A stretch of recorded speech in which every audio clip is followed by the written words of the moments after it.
কোনো রকম ঝামেলা ঝঞ্ঝাট ছাড়াই কিন্তু আপনারা এই কাঁচা চালের নাড়ু অনায়াসে তৈরি করতে পারবেন। উপকরণও লাগে খুবই সামান্য। ঘরে থাকা মাত্র ২ থেকে ৩টি উপকরণে কিন্তু এই নাড়ু আপনারা খুব সহজেই বানিয়ে ফেলতে পারবেন। নমস্কার বন্ধুরা, অনুভা রান্নাঘরে আরও একটু নতুন পর্বে সবাইকে স্বাগত জানাচ্ছি। বন্ধুরা, আজকে আমি আপনাদের তৈরি করে দেখাবো চালের নাড়ু।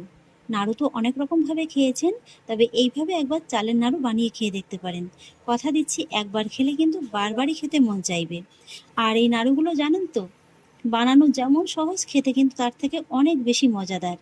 একবার বানিয়ে খেলে কিন্তু বারবারই খেতে মন চাইবে। আর সেই জন্য দেখুন বন্ধুরা, শুরুতেই আমি একটা মিক্সিং বোল নিয়ে নিয়েছি, আর তার মধ্যে নিয়ে নিচ্ছি গোবিন্দভোগ চাল। তো এখানে আমি এরকম একটা মাঝারি মাপের বাটি মাপ করে নিয়ে নিচ্ছি 2 বাটির মতো গোবিন্দভোগ চাল। ওজন হিসেবে এখানে 350 গ্রামের মতো চালটা আছে।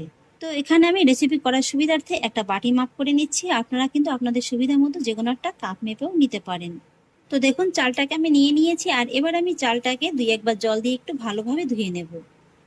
তো এই যে দেখুন বন্ধুরা, চালটিকে কিন্তু আমি 2-1 বার জল দিয়ে একটু ধুয়ে নিয়েছি। তবে খুব বেশি পরিমাণে রগড়ে রগড়ে ধোয়ার প্রয়োজন নেই, তাহলে আবার কী হবে, চালের মধ্যে যে একটা মিষ্টি গন্ধ সেটা কিন্তু চলে যাবে। আর এখানে আমি গোবিন্দভোগ চাল দিয়ে করছি। আপনারা চাইলে কিন্তু বাসমতি চাল কিংবা ঘরের নর্মাল চাল দিয়েও করে নিতে পারেন, আবার নর্মাল আতপ চাল দিয়েও কিন্তু করে নিতে পারেন। তবে এইভাবে একটু গোবিন্দভোগ চাল দিয়ে করলে কি হয় জানেন তো, নাড়ুর মধ্যে কিন্তু খুব সুন্দর একটা চালের গন্ধ লাগে, সেটা খেতে কিন্তু খুব ভালো লাগে। আর এবার দেখুন, আমি একটা বড় জায়গার মধ্যে একটা কাপড় বিছিয়ে নিয়েছি, তার উপরে ছড়িয়ে দেবো এইভাবে চালটা। মোটামুটি চালের জলটাকে এখানে একটু কিন্তু আমাদের ভালোভাবে শুকিয়ে নিতে হবে। তবে এটাকে কিন্তু রোদে দেওয়ার কোনো প্রয়োজন নেই। মোটামুটি 3 থেকে 4 মিনিটের মতো একটু ফ্যানের হাওয়ার নিচে রাখলেই কিন্তু চালের জলটা খুব ভালোভাবে ঝরে যাবে। আর যদি ফ্যানের হাওয়ার নিচে না রাখতে চান, তাহলে নর্মাল জায়গাতে 5 মিনিটের মতো রাখলেই কিন্তু হয়ে যাবে। এই যে দেখুন বন্ধুরা, চালের জলটাকে কিন্তু আমি খুব ভালোভাবে শুকিয়ে নিয়েছি। এই যে দেখুন, চালটা কত সুন্দর একদম ঝরঝরে হয়ে গেছে। তো এবার কিন্তু আমি চালটাকে একটু ভেজে নেব, সেই জন্য অর্ধেকটার মতো চাল আমি একটা কড়ার মধ্যে নিয়ে নিচ্ছি। আমি যেহেতু এখানে বেশি পরিমাণে চালটা নিয়েছি, তাই কিন্তু অর্ধেকটার মতো করে ভেজে নিচ্ছি। আপনারা চাইলে কিন্তু একবারও ভেজে নিতে পারেন। এবার মিডিয়াম লো ফ্লেমে এই চালটাকে কিন্তু আমি একটু ভালোভাবে ভেজে নেব। এইভাবে কিছুক্ষণ নেড়ে চেড়ে চালটাকে আমি খুব সুন্দর করে ভেজে নিয়েছি। আর চালটা ভাজা হলে কিন্তু আপনারাই বুঝতে পারবেন যে চালটা কিন্তু আগের তুলনায় বেশ অনেকটা একদম এরকম ঝরঝরে হয়ে যাবে। আর চালটা কিন্তু খানিকটা একটু ফুলেও যাবে। আর সেই সঙ্গে চালটা ভাজা হতে হতে কিন্তু একটু হালকাও হয়ে যাবে। এই যে দেখুন, আমার কিন্তু চালটাকে খুব সুন্দর করে ভেজে নেওয়া হয়ে গেছে। এবার আমি চালটাকে নামিয়ে নেব। আর একই রকমভাবে বাকি অর্ধেক চালটাকেও আমি ভেজে নেব। বাকি চালটুকুকেও আমি খুব সুন্দর করে ভেজে নিয়েছি। এবার আমি এটাকেও নামিয়ে নেব। আর তারপর পুরো চালটাকে একটু হালকা করে ঠান্ডা করে নেব। এই যে বন্ধুরা, পুরো চালটাকে কিন্তু আমি হালকা করে একটু ঠান্ডা করে নিয়েছি। এবার এই চালটাকে আমি একটু গুঁড়ো করে নেব, সেই জন্য একটা মিক্সার জারের মধ্যে চালটাকে নিয়ে নিচ্ছি। তো এই যে দেখুন বন্ধুরা, চালটাকে কিন্তু আমি খুব ভালোভাবে গুঁড়ো করে নিয়েছি। তবে এই চালটা কিন্তু একেবারে ফাইন গুঁড়ো হবে না, সুজির মতো কিন্তু হালকা একটু খসখসে ধরনের হবে। এই যে দেখুন, আর এখানে আমি চালটাকে আজকে মিক্সার জারে গুঁড়ো করে নিয়েছি। আপনারা চাইলে কিন্তু শিলনোড়াতেও গুঁড়ো করে নিতে পারেন। শিলনোড়াতেও কিন্তু খুব সহজে চালটা গুঁড়ো করা যাবে। এবার আমি চালের নাড়ুগুলো তৈরি করে নেবো, আর সেই জন্য গ্যাস ওভেনে আবারও কড়াইটিকে বসিয়ে দিয়েছি। আর তার মধ্যে নিয়ে নিচ্ছি যে বাটিটা মেপে আমি চালটা নিয়েছিলাম, সেই বাটিরই 1.5 বাটির মতো চিনি। এখানে আমি 2 বাটির মতো চাল নিয়েছিলাম, নিয়ে নিচ্ছি কিন্তু 1.5 বাটির মতো চিনি। আর তার মধ্যে নিয়ে নিচ্ছি যতটা চিনি নিয়েছি তার অর্ধেকটার মতো জল। আর এবার একই সঙ্গে নিয়ে নিচ্ছি ওই বাটিরই 1.5 বাটির মতো নারকেল কোড়া। এখানে আমি ফ্রেশ নারকেল কোড়াটা নিচ্ছি, আপনারা চাইলে কিন্তু শুকনো নারকেলের গুঁড়োটাও নিতে পারেন। তবে এই নাড়ুর মধ্যে সামান্য একটু নারকেল দিয়ে দেখবেন, খেতে কিন্তু খুবই ভালো লাগে। আর এবার আমি এর মধ্যে দিয়ে দিচ্ছি স্বাদ অনুযায়ী সামান্য একটুখানি লবণ। আর তারপরে সুন্দর একটা ফ্লেভারের জন্য দিয়ে দিচ্ছি সামান্য একটুখানি এলাচ গুঁড়ো। তবে এটা কিন্তু আপনারা অপছন্দ করলে স্কিপ করে যেতে পারেন। এবার আমি মিডিয়াম লো ফ্লেমে এই চিনি আর জলটাকে একটু ভালোভাবে ফুটিয়ে নেব। চিনির শিরাটাকে আমি খুব ভালোভাবে তৈরি করে নিয়েছি। এই শিরাটাকে কিন্তু খুব বেশি জাল করে ঘন করবার কোনো প্রয়োজন নেই। শিরাটা ফুটে ওঠার পরে জাস্ট 2-1 মিনিট একটু জাল করে নিলেই কিন্তু হয়ে যাবে। এই যে দেখুন, আর এবার কিন্তু গ্যাসের ফ্লেমটাকে একেবারে কমিয়ে দিতে হবে। আর তারপরে এই যে গুঁড়ো করে নেওয়া গোবিন্দভোগ চালের গুঁড়োটাকে এইভাবে অল্প অল্প করে দিতে হবে। আর তারপরে এই যে চিনি শিরার সঙ্গে খুব ভালোভাবে কিন্তু মিশিয়ে নিতে হবে। এই যে বন্ধুরা, চালের গুঁড়োটাকে কিন্তু আমি চিনি শিরার সঙ্গে খুব ভালোভাবে মিশিয়ে নিয়েছি। আর এখানে নাড়ুর জন্য কিন্তু চালের গুঁড়োর পাকটাকেও আমি খুব ভালোভাবে দিয়ে নিয়েছি। এই যে দেখুন, পাকটা যখন হয়ে যাবে না, তখন কিন্তু আপনারাই বুঝতে পারবেন এটা কিন্তু কড়ার গাটা এভাবে হালকা করে ছাড়তে শুরু করে দেবে। এই যে দেখুন, খুব সুন্দরভাবে কিন্তু কড়ার গাটা ছাড়তে শুরু করে দিয়েছে। আপনাদের বোঝার একটু সুবিধার জন্য আরেকটু দেখিয়ে দিচ্ছি।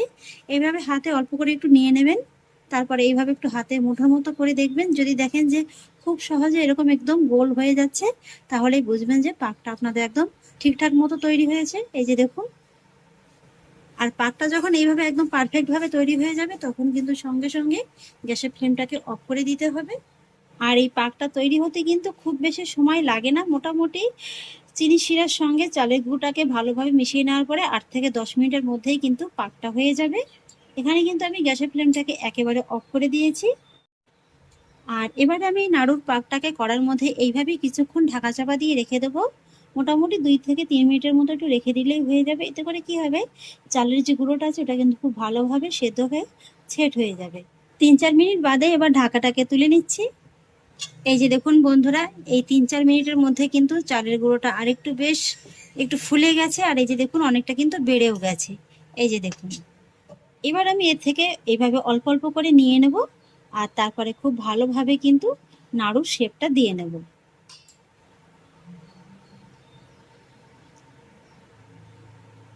এখানে আমি এই নাড়ুগুলো খুব বেশি একেবারে বড় বড়ও করছি না, আবার একেবারে কিন্তু ছোট ছোটও করছি না। এই যে দেখুন, এই যে দেখুন বন্ধুরা, আমার একটা নাড়ু কিন্তু তৈরি করা হয়ে গেছে। আর এই নাড়ুগুলো এখন যতটা নরম মনে হচ্ছে না, এটা যখন পরে আস্তে আস্তে ভালোভাবে ঠান্ডা হতে শুরু করবে, ততই কিন্তু এই নাড়ুগুলো আস্তে আস্তে ভালোভাবে সেট হতেও শুরু করবে। এই যে দেখুন,